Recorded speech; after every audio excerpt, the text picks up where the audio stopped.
So in this video, I'll just talk about my experience using the Galaxy Z Fold 5. This is my first folding device.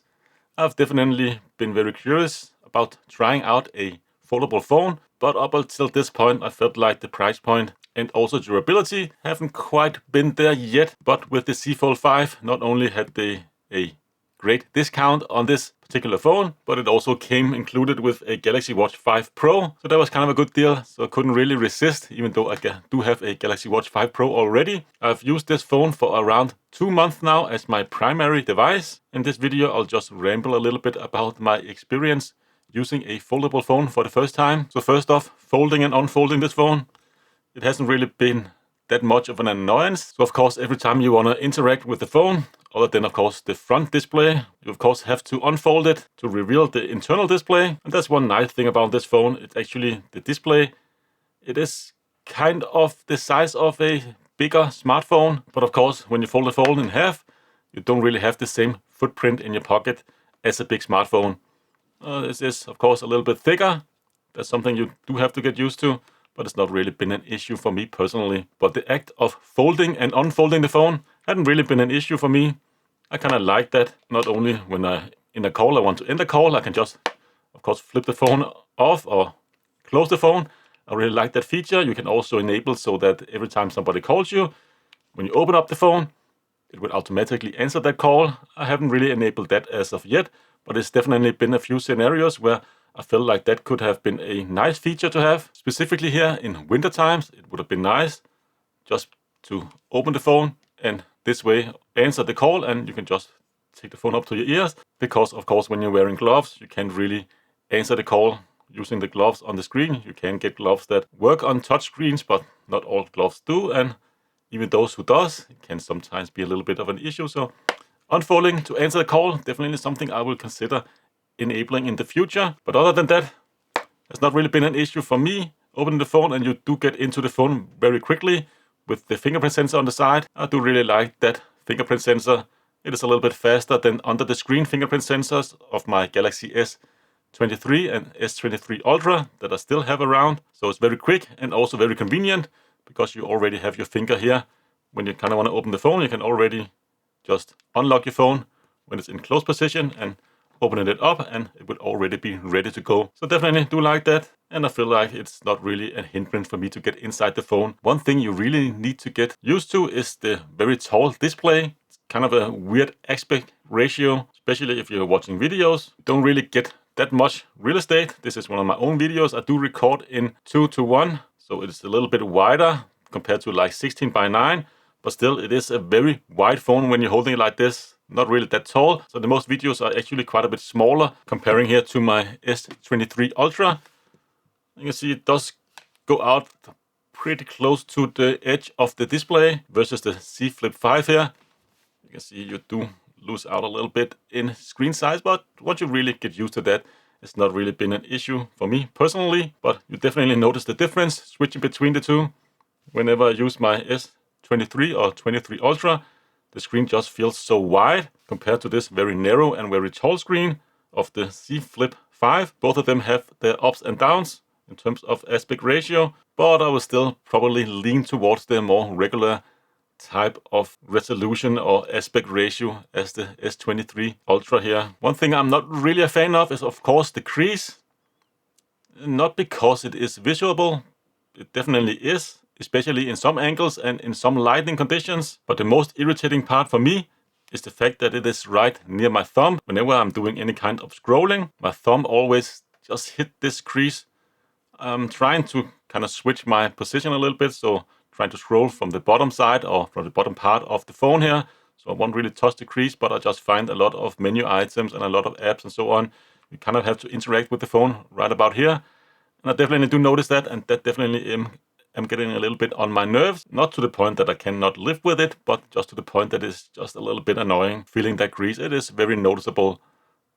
Like I said, the visual aspect of it doesn't really bother me that much. It can sometimes be a little bit harder to read some text or some stuff underneath the crease because, yeah, you can see different lighting scenarios and so on, can cause different kinds of reflections, but it's more the feel of the crease that is annoying me. Other than that, I can't really say much bad about the screen. I'm kind of curious to see how long this screen protector will actually last. It is supposed to be better this generation, but it will probably at some point just start to fail, at least here, where it's constantly, of course, bending in on its own. But that's also one of the reasons why I wanted to try one of these foldable phones, because I'm kind of curious to see, or to test the durability rather, of these kind of protectors, which you're kind of dependent on, because this is still a plastic screen, so it will scratch a lot easier than a glass screen like a regular smartphone. I wouldn't say I would really notice that it's plastic. I feel like it is very well made, so it almost have the feel of glass, or at least very close to it. Even get the feeling that it's a little bit cold to the touch at times. Personally, I'm not really the biggest fan of screen protectors. Typically don't have a screen protector on my phones because I don't like the feel of a screen protector. But this one here doesn't really bother me that much. But what is a concern to me is durability of this screen, because it is plastic. Of course, when you fold it in on its own, put it in your pocket, no problem. But there are definitely scenarios where it is a little bit inconvenient to having to fold and unfold your phone constantly. For instance, if I am shopping in a supermarket here in my country, where you can actually scan the items with your phone and then pay directly from your phone, you don't have to go to the cash register and so on. It is a little bit inconvenient having to constantly unfold and fold your phone to scan an item or scan a product. In those scenarios, I would definitely prefer just to leave it on, and I've done so many times, or multiple times at least. And that, of course, leaves the screen very exposed. So if you put your phone down in the pocket like this, you could potentially scratch it, or if you have anything in your hand, or maybe even stacking something on top of the phone, which I've accidentally done a few times, I'm a little bit more concerned with a screen like this ending up getting scratched. A little bit less so because of the screen protector, but the fact that the screen protector is not really something I can apply myself, or at least not to my knowledge, it is something that is a little bit concerning to me. But as of yet, I do take pretty good care of my phones. I don't think I have any scratches on the screen. And like I said, it's only really a concern when the phone is opened, really. Of course, when you close it, the screen is nicely protected, and then you have a proper glass screen here on the front. So yeah, all in all, I think it is definitely okay. The crease does get on my nerves. It can sometimes be a little bit cumbersome to having to open and close the phone multiple times. If you're doing something like, of course, using your phone as a barcode scanner when you are doing your groceries. But other than that, I've not really had any issues. I really like this form factor. I like the fact that you can just fold it and hold it in your hand like this.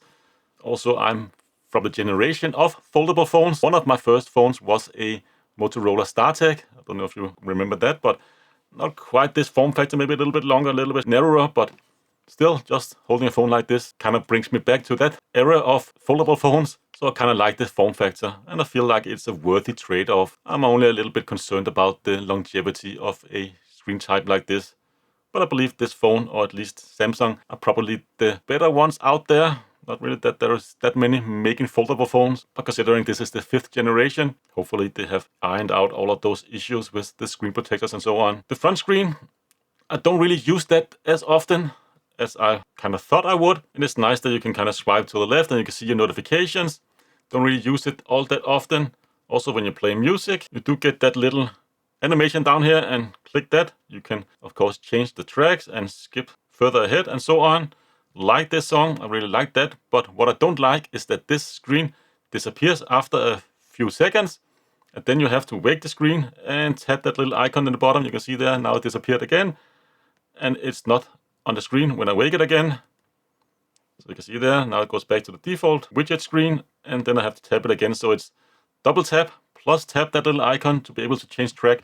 I feel like there's a little bit of a miss in my opinion. In my opinion, this one, whenever you play music, should just be your default wallpaper or default widget screen. Maybe you can enable that in settings. I haven't really found so yet. Not that I have looked. You can of course just swipe to the right, and what is actively playing will also kind of be there, but still you have to wake the screen to be able to do that. So either way, it is a double tap. Also, you can enable a few applications running in the little screen here, like YouTube for instance. Yeah, I don't use that at all.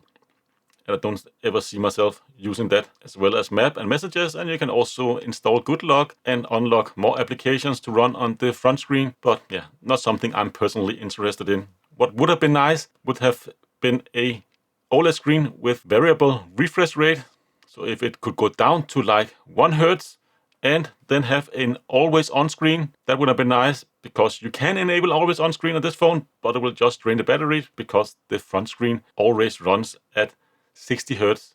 And that uses a lot of power. That kind of ruins it a little bit, in my opinion. So it would have been amazing if this screen could just be on always, and you can see your time and whatever kind of widget you have on there, see how many notifications you have, instead of having to wake that screen constantly, in order, of course, to save a little bit of power, because if you do enable the always on screen, the already pretty okay battery life just becomes very bad. And speaking of battery life, it has actually been quite okay for me. I'm not really a heavy user. I don't use social media, so of course that helps out a lot. So what I do use YouTube, I do use email, I use web browser, I do read the occasional news here with the Google widgets. Then I use it to control, of course, my smart home, all my smart devices like lighting and heating and so on. I use it to sync my Garmin watch. I always have my Garmin watch connected via Bluetooth. That, of course, also drains a little bit of battery. And of course, I use it for all various applications, for various things, and tracking my packages and so on and so on. But I don't game and I don't use social media. And battery life have generally been pretty good for me. I usually go to bed with at least 40% of battery life left. And that is, of course, some of the days where I use this as a GPS, where I haven't really used the phone as much. I typically go to bed with around 50 or sometimes even 60% of battery life left. And that, I think, is pretty good for a phone like this. Right now, I've only used like 9%. I did take it off the charger a little bit late today, so I've only used it for like 90 minutes of screen on time. So I think the battery, for me personally, is acceptable, but I can see a person who is a heavy user, take a lot of photos, record a lot of video, use a lot of social media, and even game on this phone. You'll probably be a little bit underwhelmed by the battery of this phone. I definitely do notice it being worse than my S23 Ultra and also my regular S23. So definitely not a battery champ, but for a person like me that don't really use their phone heavily throughout the day, I do maybe have 2, maybe 3 hours of screen on time a day. I don't think really the battery is a concern. One thing I was a little bit disappointed of was actually the update, or One UI 6.0 update. Not the update itself, but the fact that it took, I believe, a few months longer to actually arrive for the Z Flip 5 compared to like the S23 series. It got that update quite a bit sooner or before. I'm not really sure, because the Z Flip 5 is a newer phone and it took longer for that phone to actually get the update. So I'm a little bit concerned going forward. Maybe it's because they don't really sell as much of these flip phones compared to like the regular S series of phones. So maybe it's a little bit lower in priority, like the tablet computers. I do have a Samsung Galaxy Tab S9 Ultra as well. It doesn't really get that regular update cycle as the smartphones. So that just got me a little bit concerned that maybe we won't see as quick of an update for the Flip and Fold series of phones. Maybe they're getting onto their like tablet update cycle. So every 3 months we'll get an update, and maybe a few months later, compared to like the S series of phones, we get the newer updates to a newer version of Android and also the One UI user interface. Definitely does seem like Samsung doesn't prioritize updates for these phones as much or as high as the S series of phones. So if you like having the latest and greatest updates, you should actually get a S series of phones. You will get the updates faster, but they will eventually scale down to this one as well. I don't think it's a major concern, but it's just something I wondered about a little bit, because yeah, this is a newer phone. I would expect this to get the updates faster than the older phones, but yeah, it did not do so. Speaker quality, again, for me, it is fine. Just listening to the occasional YouTube video, I've had no issues. Call quality as well is also excellent. No problem there at all. So can't complain really about audio quality, whether if it's out of the speakers, listening to music or YouTube, or if it's, of course, during a call. And also the receiver of the call in the other end, haven't really had any issues. And reception has also been excellent for me personally. 5G reception and so on. Also Wi-Fi reception has been the same as with my other phone. I've had no issues at all with that. So that's definitely good. Right now I'm just rocking this silicone case from Samsung. I quite like this case actually. It's a little bit on the sticky side, but it's a little bit annoying that Samsung hasn't really released a genuine leather case like they had like for the S series of phone or S23 series. Maybe just completely abandon that leather material, because now they have to be green or whatever that means. So we have to sell plastic. Even if you buy the leather case, It is now made from eco leather, which is just plastic leather. It's a little bit weird that they want to be eco-friendly by using plastic. So I did buy that cover when it was on sale, but I haven't opened it just yet because I only read afterwards that this is not real leather, and I'm not really a big fan of TPU leather. So before that, I actually bought this case just because it was the cheapest I could find here locally. Wasn't really expecting to like it, but I really actually like it, except for the little bit sticky surface. But I find myself just using this little latch here to flip the phone around like this. Or just when I sit with my phone in my hand, I regularly just do this. Use it as a little fidget spinner. Kind of enjoy it. And also the case itself has actually held up quite well. We do see some wear around the corners and so on, but I like to get a little bit patina on my phone. So I didn't really expect this case to be on my phone as long as it has. I wanted to get the leather one whenever it was on sale. But yeah, I think I actually will just keep this one on. I really like it, except for the color that is. Would have been nice if they had a green color so it could match the green of the S23 series of phones. Not really a big fan of this bluish color, but yeah, it is fine. But that's one of the more annoying things with a flip phone like this, is that case design is a little bit harder because of course the phone have to flip, so you're gonna have to have these two shells on there. You cannot have anything in the middle here like a normal cover where you just have a piece of leather or plastic or whatever. But getting covers for a phone like this is maybe a little bit harder because yeah, it is a flip phone, so they can't really just design it the same way as they used to with like older type of phones. So it could be a little bit more hit or miss with cover quality, I would suspect, with a phone like this. I didn't really expect anything for this cover really, but yeah, it surprised me. And it does have some sticky parts underneath, so it actually sticks to the phone, or at least up here and up here as well. And so far it has definitely held up quite well. Camera quality, that's of course one of the shortcomings with a phone like this. I don't really take a lot of photos, so I don't really care too much. But when I'm at home and I'm near one of my other phones, I definitely do pick one of those up instead of this one. It is not awful, but you only really have those two 12 megapixel cameras. Don't really get as high resolution as with this one here, which is also binning the photos so you can get much better details. Not really the best in low light conditions. You only have that ultra wide camera and that standard camera here. You don't really have like a telephoto camera, which I've kind of come to like a lot with my other phones. So yeah, I don't really use it as much, but I think it is fine enough for the occasional photo shoot and also just for sharing on social media and so on. And this is after all just a smartphone, but that's probably one of the features I am least impressed about. Feels like you're on a smartphone from like 5 years ago or something like that. The front-facing camera, I feel like it's fine enough. No issues there, but it is the rear cameras.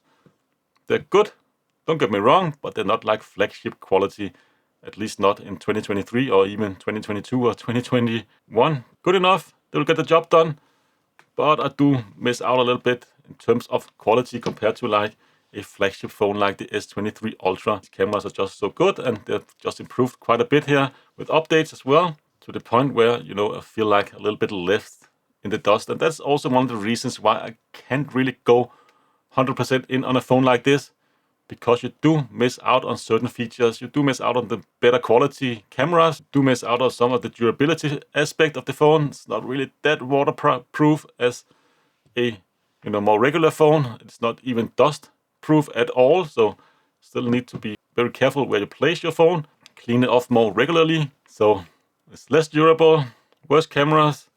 You also get a kind of a weirder aspect ratio of the screen, and not to mention the worse battery life. Those are worthy trade-offs. I'm not really sure. I really have enjoyed using the phone, and I think I will still keep this as my primary phone going forward. But if I have to pick only one phone, I will definitely go towards the more traditional phones. You just get so much more for your money. All the stuff I just mentioned, you get with a phone like this, the S23 or whatever kind of flagship phone you want to get. Although it just takes up a lot more space in your pocket, but it's only really space in one orientation, because the flip phone is also much thicker, and that's definitely something you notice in the beginning in your pocket. So yeah, overall, if you can find this at a good deal, I think still it is a very nice flip phone or foldable phone. If you should run out and get this and replace, you know, a trusty standard slab phone here, I'm not really sure I would recommend that personally, except if you know really what you want, and this is the form factor, you do a lot of selfies, you can of course crank it up and look at yourself when you're taking photos. That could probably be useful to some people, especially young people nowadays. Personally, I have not used that yet. I don't think I've taken any photos really other than just testing it out with the front display at all. So yeah, for what it is, I do really recommend it. It is a nice flip phone, and like I said, I'm going to use it as my primary phone going forward. But at some point, I will probably just want to go back to a more traditional phone just to get that better battery life and that better camera and so on with me all the time. But if you can pick this up at a good deal, I definitely would recommend it, and I'm not regretting my purchase at all. I really have enjoyed using this phone, and it's kind of a little bit addictive opening and closing this phone. And sometimes I find myself trying to, of course, close the other phones when you are used to this format here. One short thing I kind of forgot to mention is that sometimes when I open it up, I feel like it's not really opening up all the way. Pretty sure it's just me being a little bit too sloppy about my opening technique, but I just find myself at times not really opening it up properly, and it'll just hang a little bit, and you can see they start to just fall down, and then you have to do it one more time because didn't really open it up enough the first time. That can be a little bit annoying at times as well, but that's just a user error. Of course, if you're interested in this phone, you can use the affiliated link down in the description below. And I can also link to this cover here if you're interested from Samsung. So this phone definitely does get a thumbs up from me personally. But that's pretty much all I have for this one. I hope to see you again in a future video. Until then, take care.